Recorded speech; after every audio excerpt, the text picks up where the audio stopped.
Hello there, Babs and Babbettes, and welcome back to the S.B.E channel.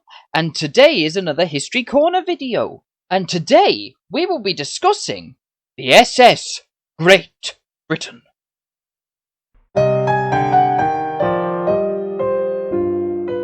The History Corner. When we talk about the history of ocean liners, we can link the evolution of the ocean liners back to a single vessel. Even today's modern cruise liners can link their evolution to this one ship. The ship that changed the world, and the ship that I refer to lovingly as the Mother, as she is the mother of all ocean liners and cruise liners today. I'm talking about, of course, the SS Great Britain. In 1838, the SS Great Western had earned the Great Western Steamship Navigation Company both a reputation and financial profits. The SS Great Western was a wooden paddle steamer. She was the largest ship in the world at the time and was so large that her designer, that being the legendary Isambard Kingdom Brunel, had to install steel supports in the midsection of the ship. This would be Brunel's first ship, but he soon had plans for a ship that would be revolutionary. Using steel supports had given Brunel an idea that would change the shipping and transportation industry forever. He had plans to build a ship that would not just be the largest in the world, but constructed entirely of iron with luxury accommodation for first class.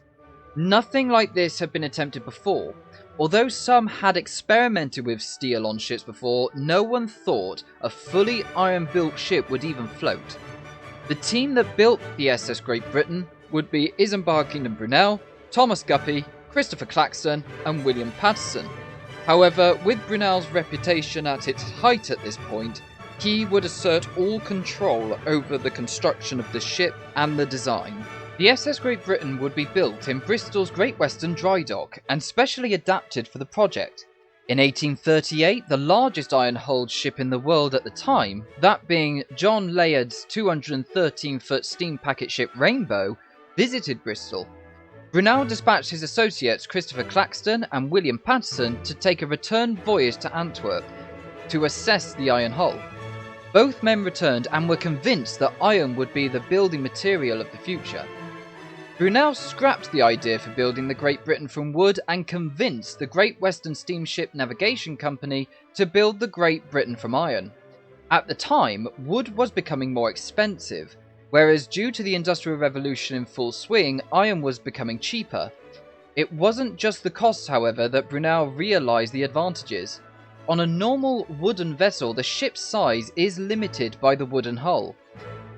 He learned this when he built the Great Western, knowing that due to her huge size, he had to install iron supports or the ship was in danger of snapping. Wood flexes at dangerous levels under huge stresses.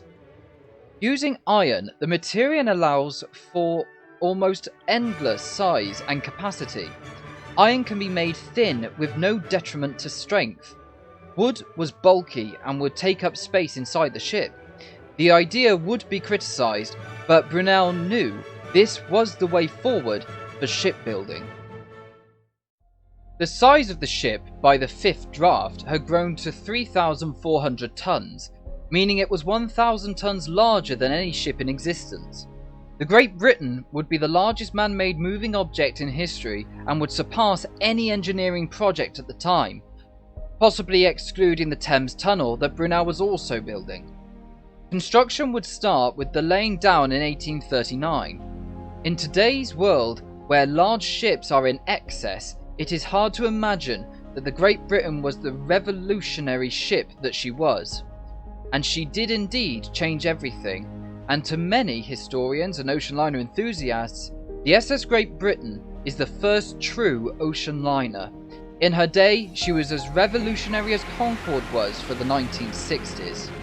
In 1840, the ship SS Archimedes, named after the Greek inventor who invented the Archimedes screw, would visit Bristol, and she also was revolutionary, being the world's first screw-propelled ship, launched in 1839. Coincidentally, Brunel was trying to find ways of improving the SS Great Britain's paddle wheels.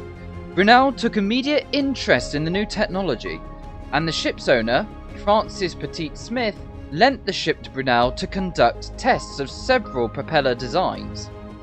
It's a testament to Brunel that her propeller tested today is only 5% less efficient than propellers designed by modern computers. Brunel was convinced and wrote to the Great Western Steamship Company once again to abandon the paddle wheel design in favour of screw propeller. You can see on her today that she bulges out in the mid-section of the ship. This is where originally the paddle wheels would have been installed. The benefits were many for screw, such as screw propulsion was cheaper, propellers were lighter than paddle wheels, meaning that coal could be saved. A screw propeller is permanently in the water, thus meaning during storms she can be kept at speed and on course.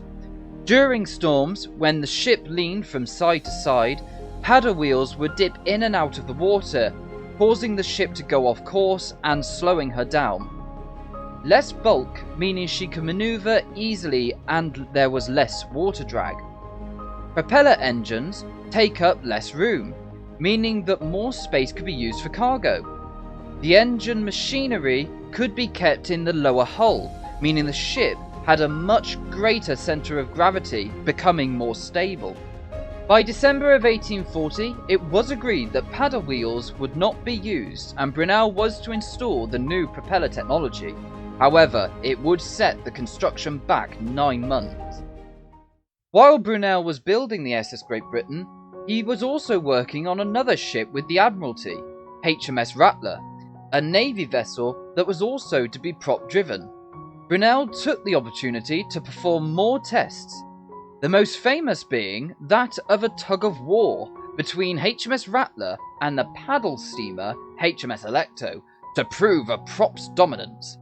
Brunel always performed and created big. On the 19th of July 1843, the launch day had arrived, to huge a fanfare. Hundreds of thousands of people lined the streets and dockside to see the greatest experiment since the creation, as the papers put it, sail out of her birthplace. At 10 a.m, Prince Albert arrived by royal train at the Great Western Terminal, conducted by Brunel himself.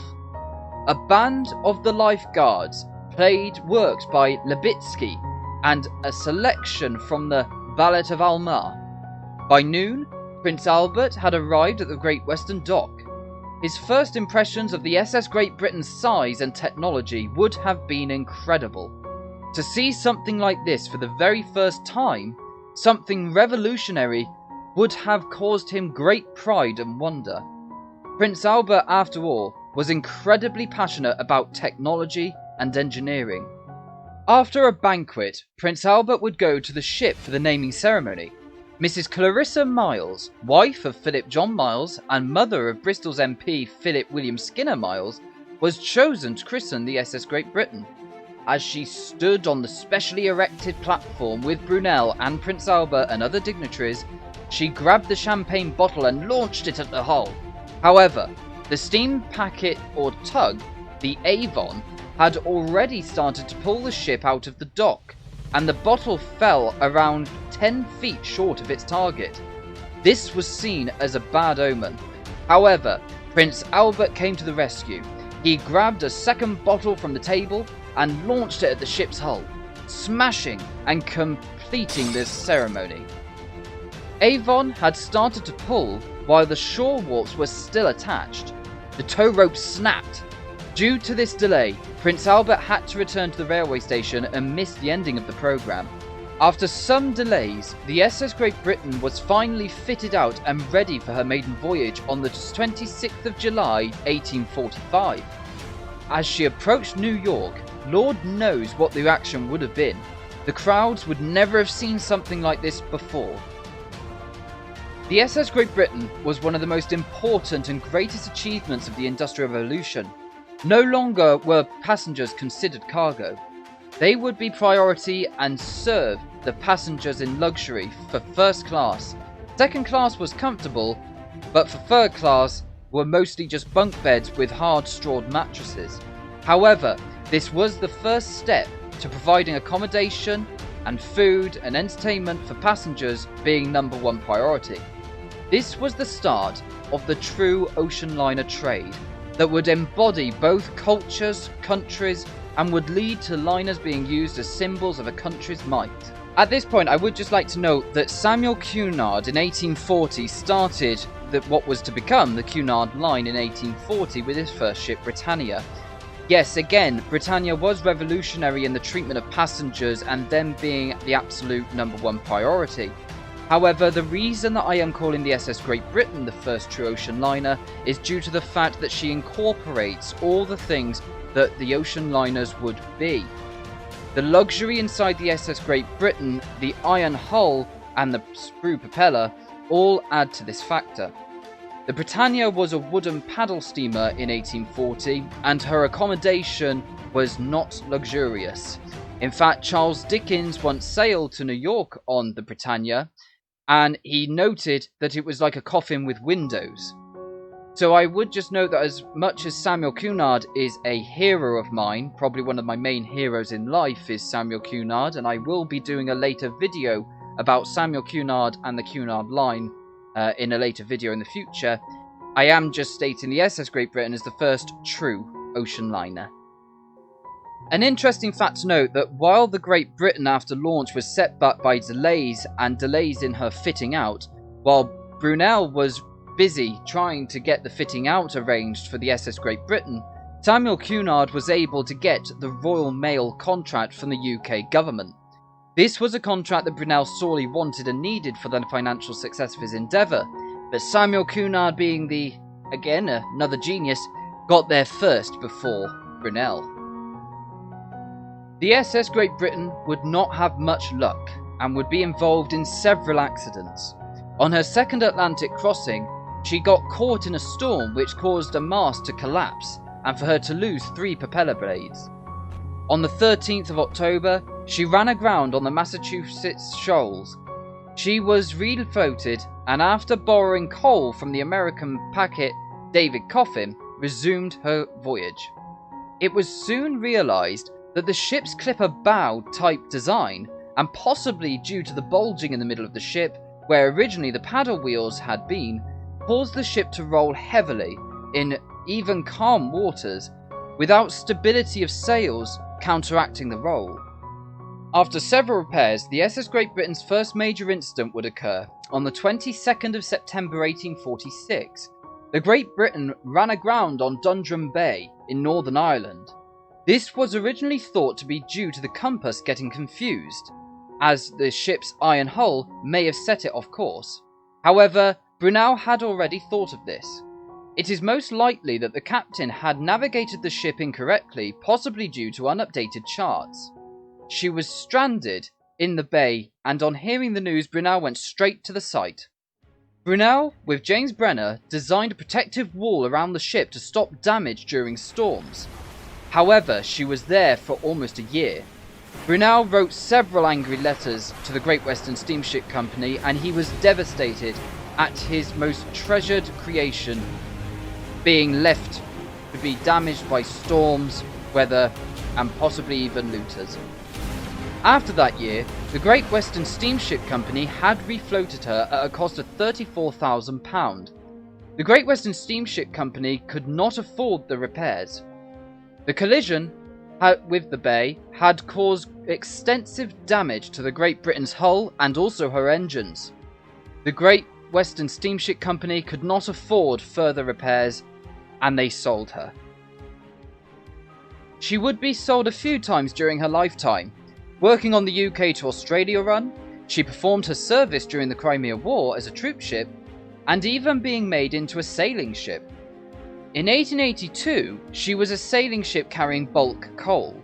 She sailed from Wales on her way to Panama. However, this would unknowingly be her last journey.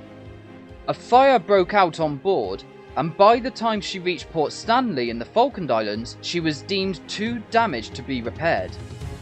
She was then sold to the Falkland Island Company. She was used afloat as a storage hulk or coal bunker until 1937, when she was towed to Sparrow Cove, around 3.5 miles from Port Stanley. She was then scuttled and abandoned. During World War I, she was still used partly to store coal, and she would coal the South Atlantic fleet that defeated the Graf Maximilian von Spee's fleet. In World War II, some of her iron hull was stripped to repair HMS Exeter, one of the Royal Navy's ships that fought against the Graf Spee, and the Exeter was very badly damaged during the Battle of the River Plate. Her story would be that of a strange large ship sitting abandoned and rotting away on the Falkland Islands. Until the 1970s, when Sir Jack Hayward and Sir Paul Getty organised the SS Great Britain project to bring her back to Bristol and be restored. The endeavour would take the cooperation from several companies to achieve. She had to be lifted onto a floating pontoon, sailed from the Falkland Islands back to the UK, and placed back in the dock that she was originally constructed in. The amount of organisation and engineering to achieve this was staggering. By the 13th of April, after using old mattresses to block a large crack in the ship's hull, she was successfully placed on the pontoon and sailed to Port Stanley to try and prepare the wreck, as much as possible, for the transatlantic voyage. On the 24th of April, the perilous journey began. While she sailed back to home in Bristol, she would be inspected and made sure that her hull kept integrity for the continuing voyage. On the 22nd of June, Bristol-based tugs took over and manoeuvred the Great Britain through the Avon estuary. On the 5th of July, she was floated off the pontoon to be floated down the River Avon back to her birthplace, to huge media attention and thousands lining the estuary and dockside to see the great ship return home. She would also be united with Brunel's Clifton Suspension Bridge. She was carefully placed back in her birthplace to great applause. She was to be restored back to her original Brunelian design, as she would have been when the ship was launched. In 2005, due to continued corrosion, a glass floor was put in place at the waterline, and water placed on top of the glass to give the illusion that she was floating on water. This was not for aesthetics, however. She continued to corrode even when in dry dock, so underneath the waterline were installed two huge dehumidifiers to dry the air out. The air inside the chamber underneath the waterline is as dry as the Arizona desert. So when we look at the history of ocean liners and the lineage and the evolution of ocean liners, there is no ship more important than what Brunel did with the SS Great Britain. In fact, I've got plans in the works to do all three of Brunel's ships, Great Western, SS Great Britain, and the gigantic SS Great Eastern. Now, the SS Great Eastern could be said is what led to ocean liners growing so quickly, so fast. It was the largest ship in the world for 50 years, and it was only until the White Star Line's Oceanic came along that she was actually competed against in length. So when we look at the history of ocean liners, the SS Great Britain is the mother of all ocean liners. That is where it all started. Also started work on the script for the Cunard video that I will do about Samuel Cunard and why Cunard Line is so important in the continuation of the ocean liner long after airplanes came into play in the 60s and almost wiped out ocean liners completely. So I hope you enjoyed this video, guys. It's taken a long time to do this video and edit. It's taken a long time to get it all together. So I hope you enjoy it. Let me know in the comments below what you thought, what your ideas about the SS Great Britain. And I will be showing a few pictures of me at the SS Great Britain because before lockdown, I took a pilgrimage each year to the SS Great Britain, dressed in my best steampunk / Victorian style dress each year. It is what I call my pilgrimage. So I hope you've enjoyed the video. Keep calm, carry on, stay positive, and I shall see you in the next video. Tatty tatty bye. Toodaloo.